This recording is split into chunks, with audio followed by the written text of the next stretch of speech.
Hola, ¿qué tal? Muy buenas tardes, bienvenidos a la información legislativa. Continuamos acá ahora desde el Salón de Expresidentes con la entrevista característica previo al inicio de la sesión del plenario legislativo. En este momento me acompaña la diputada socialcristiana María Inés Solís Quirós, quien es integrante de la Comisión de Asuntos Internacionales y otros foros legislativos, y de estos temas precisamente vamos a estar conversando durante los próximos minutos. Diputada, muy buenas tardes y gracias por atender a nuestra invitación. Muchísimas gracias a ustedes, Pablo, por la invitación. Para mí es un gusto estar compartiendo hoy con usted y pues con todas las personas que nos están siguiendo ahorita en las redes sociales y también por el canal. Como parte de las comisiones, les decía que está en la Comisión de Asuntos Internacionales. Hoy recibieron precisamente a la canciller Exy Campbell y hay algunos temas interesantes de los cuales vamos a estar hablando. Precisamente hay una directriz que elimina el acceso al bachillerato internacional por parte de los estudiantes de centros públicos. Detállenos si se conversó de este tema con doña Exy el día de hoy y cuál es la posición también que externan con respecto a la directriz que ha emitido por parte del Ministerio de Educación Pública. Sí, fue un tema que yo conversé hoy con doña Exy porque ayer recibimos a los profesores del Colegio de Palmares, que es uno de los colegios que ha estado manejando este tema del bachillerato internacional con muchísimo éxito en colegios rurales de educación pública. Realmente es un programa muy bueno que el Ministerio de Educación ha estado impartiendo ya creo que como por 10 años. Es además uno de los principales temas que está ayudando a los jóvenes de zonas rurales en un tema de movilidad social, que es la educación. Por ejemplo, en el Liceo San Carlos ya lleva prácticamente 2 años de tener bachillerato internacional también, y el bachillerato Palmares, el Colegio de Palmares y el Colegio de San Carlos son colegios que han logrado tener promociones hasta el 100% de los muchachos en bachillerato internacional. Estamos hablando que son colegios públicos que le están dando la posibilidad a jóvenes de zona rural a tener educación de primer mundo, a tener educación como las que tienen los muchachos de colegios más caros de San José, y lo están teniendo en las zonas rurales. Así que es un tema que me preocupa muchísimo. Vamos a defender aquí desde la Asamblea Legislativa lo que podamos, que se mantenga este programa y que se mantenga con la cantidad de grupos que se ha estado trabajando. ¿Por qué se da tan limitante a este programa, diputada? Todavía no tenemos la información completa. Lo que sabemos es que se tiró una directriz donde le están pidiendo a los colegios disminuir a la mitad los grupos que tienen. Entonces, por ejemplo, el Colegio de Palmares tiene 4 grupos, para el próximo año va a tener que abrir 2 grupos. Estamos hablando de que la mitad de los muchachos se van a quedar sin las posibilidades de tener acceso al bachillerato internacional de las que normalmente lo están teniendo, y realmente sería una lástima que esto pues vaya a suceder, porque es un programa muy interesante. El año anterior ya se han hecho inversiones importantes a nivel de infraestructura en estos centros educativos para que cumplan con las condiciones que el bachillerato internacional solicita para que puedan ser parte del programa. ¿Cuál fue la respuesta de la canciller? La canciller está de acuerdo con nosotros en que es una necesidad y que realmente es un proyecto muy interesante que el Ministerio de Educación ha estado trabajando, así que desde sus potestades como canciller y como vicepresidente de la República, pues va a hacer las gestiones también con el Ministro de Educación. Así estamos varios haciendo el llamado y la solicitud de que eso sí se mantenga. Cambiemos de tema. Parlamento abierto, usted lo ha estado impulsando acá en la Asamblea Legislativa. ¿Qué acciones precisas a partir del 1 de mayo se vienen implementando para poder seguir accesando al Parlamento abierto y que la ciudadanía pueda tener acceso a lo que aquí en la Asamblea Legislativa se está desarrollando? Estamos trabajando muy seriamente el tema de reactivar las transmisiones de radio. Me parece que realmente es un tema que se dejó de hacer hace tiempo, pero es muy importante, entonces debemos reactivarlo. Entonces sí, desde el directorio estamos trabajando muy seriamente en conseguir lo más pronto posible la reactivación de las transmisiones por radio del plenario. Ojalá se pudiera hacer también de las comisiones, pero creo que tenemos que ir avanzando poquito a poco. Y bueno, yo desde mi despacho también estoy trabajando con el tema de la ley del lobby, que me parece que es uno de los temas importantes para que podamos ir caminando en la línea de la transparencia parlamentaria. ¿Cuál es la posición personal con respecto a este tema del lobby? A mí me parece que es una necesidad, yo creo que tenemos que trabajarlo. Estoy preparando un proyecto para que podamos tener ese proyecto aprobado lo más pronto posible, y es un tema de acomodo y de orden en función de cómo recibimos la información de los diferentes interesados en temas de las comunidades. ¿Qué hay que regular en ese tema del lobby? Porque, por ejemplo, 3 candidatos a la Defensoría de los Habitantes me externaron la preocupación sobre la directriz que tomó la comisión de no dar audiencias individuales o particulares a los candidatos, ¿verdad? Es parte también del lobby que algunas de las personas interesadas en los nombramientos que hacen a la Asamblea Legislativa hacen frecuentemente, y esta directriz entonces le prohíbe poder reunirse con los diputados, ahora únicamente lo que establece la comisión que analiza el tema.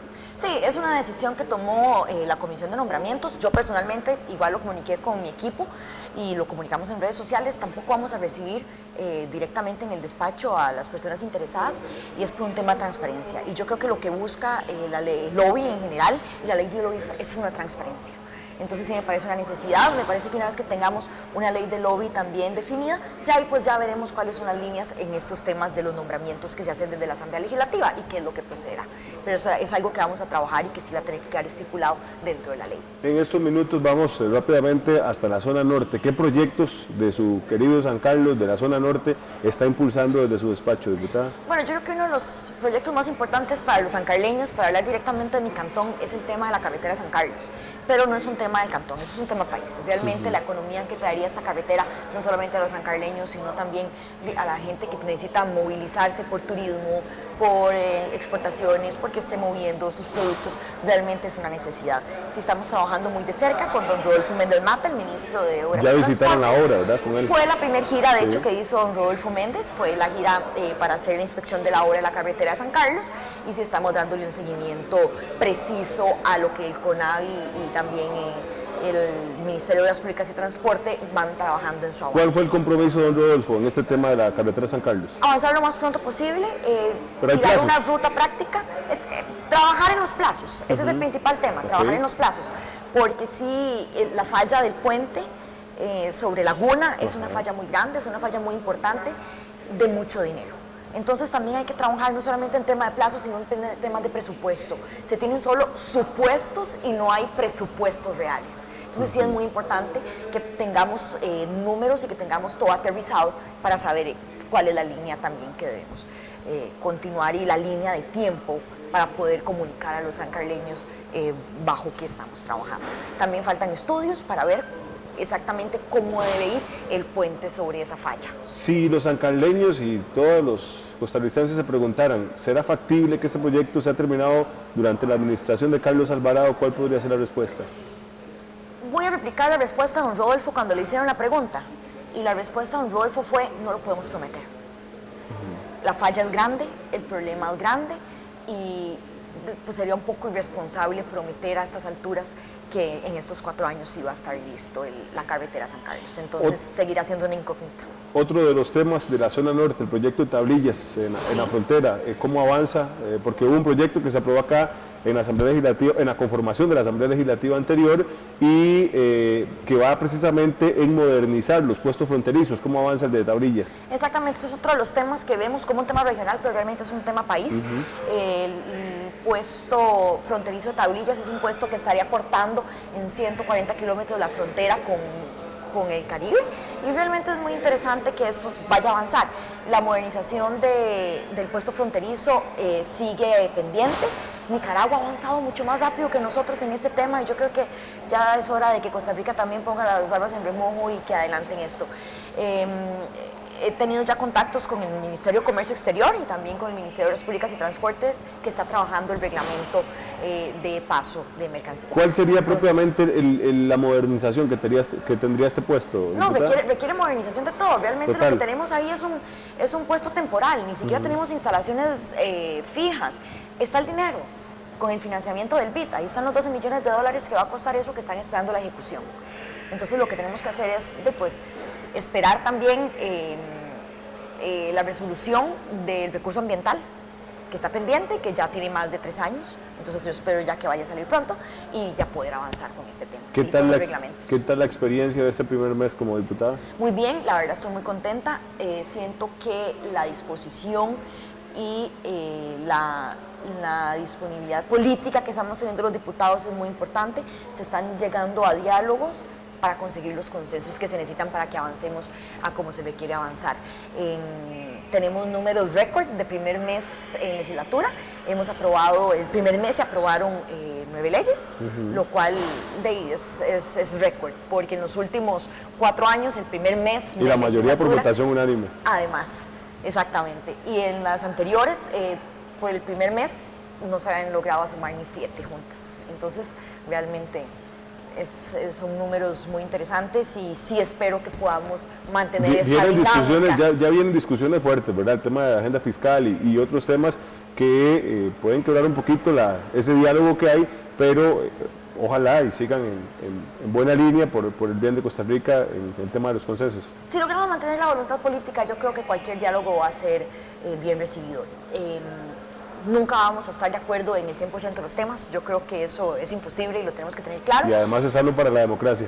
Por supuesto, más bien gracias a Dios que no vamos a estar de acuerdo en todos los temas. Yo creo que también es parte de la bendición que tenemos y de la posibilidad de cada quien estar de acuerdo en lo que mejor le parezca.